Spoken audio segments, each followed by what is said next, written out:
If it's the specific record there, then you pass your update information into the into the your controller, into the your object, set the object. So it's pass the specific ID, loads, check it, is the record is there, then after that you can pass the object into the REST request body.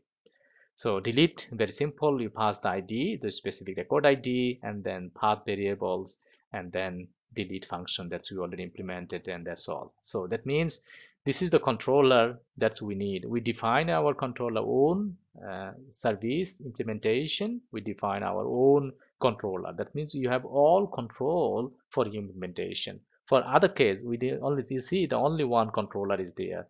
For we have defined your all the repositories. There is nothing here. This no more controller. This only one controller, because that's I say this is our default Spring Boot annotations that has all the functionalities, the CRUD operation. You can done it default by way CRUD operation, update, delete, and edit operations. You can do also this one. That case, if you annotate like that way, you don't need anything to do to build the service implementation, interface implementation, service implementation. Don't need to define the controller or resource definition. That's all. So that means you have a possibility to expose your all domain class for the basic CRUD operations. So still works. Some cases we needed to do it, or some case, many cases, and the professional cases we need to define our own repository and implement the interfaces, and then do the implementation for those interfaces, and then define our own controller that's we need to do.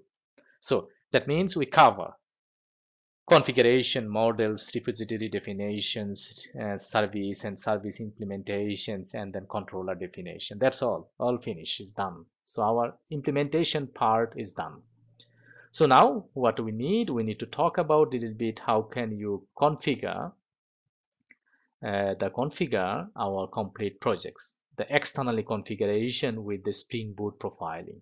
So if you saw the pictures like that, so by default it is coming the one of the application.property. In the resource folder you have the application.properties files, and this is the properties file. You need to overwrite it, you need to write down yourself. So we are running the application locally, localhost at the address and the port number 9009, and this is the application name that we have put, and this is the context path application. For other case, this is the other application domain, because I have some example like Eureka server, and then you can follow also the screencast number, and this is the Eureka host, and then default, and so on and so forth. This is the, and then this is the, we need the configurations. How can you externally deploy the applications with different environments? I mean, if you just copy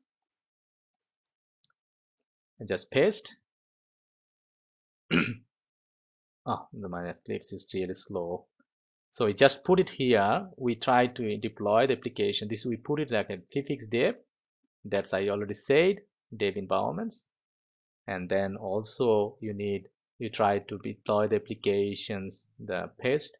You try to deploy the application for the production environments, and you try to application to deploy the test environments. You try to application to the release rel environments, and then you can finally maybe 5 environment you need to be deploy the applications, maybe finally the QA environments. So that means exactly the same things. That's I mean exactly the same thing. But if when they start the Spring Boot applications, it is looking for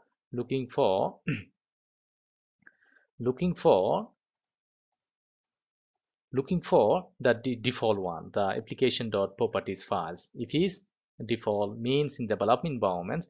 If is not, if you define like this, I said, if you define like here, this is the environment that we are talking about.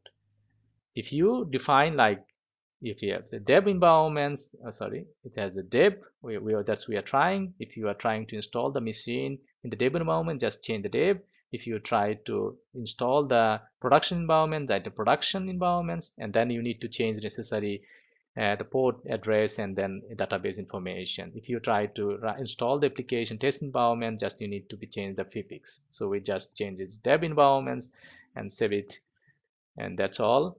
And that's so this is the prefix, you set it here, and then this is the properties files inside your jar files, and then when you override it with the specific prefix, then that means you override this information from externally where you try to install the application. That's so that means you have a 5 environment: development, production, QA, release, and test environments, and these the files you try to override from here. Which environment? You Spring Boot active profile, set it development dev, and then after that just you simply call your environmental settings and simply run your jar files, the Java jar files, and then there is simple commands and put it all the values that you set it here. You see the server port address, that's you have it here. Here server address, server port, application name, context path, and the other information that you need from here. Just overwrite it, just set it and overwrite it, and then it's automatically injected. And then when your properties file definition is done, then you need to be packed your application as a jar files. So just simply go there, right button click, and then run as install the Maven files, and it would automatically create your jar files with the embedded Tomcats. So we already did it here, the jar files. You see the jar file is there. Just you need to copy the jar file into the directory, or you can put the jar file into the Artifactory, what you need, where you company Artifactory as like Maven or Gradle. Maven Artifactory or other Artifactories, and Frog and Artifactory you can put there. Then take this jar file from there and locally download it and run the locally. Run the locally means run the jar files from your client machines where you try to install the applications. So, and this is so what we did here, like we just copy the jar files from there from our projects, and then put the environmental variable setting that we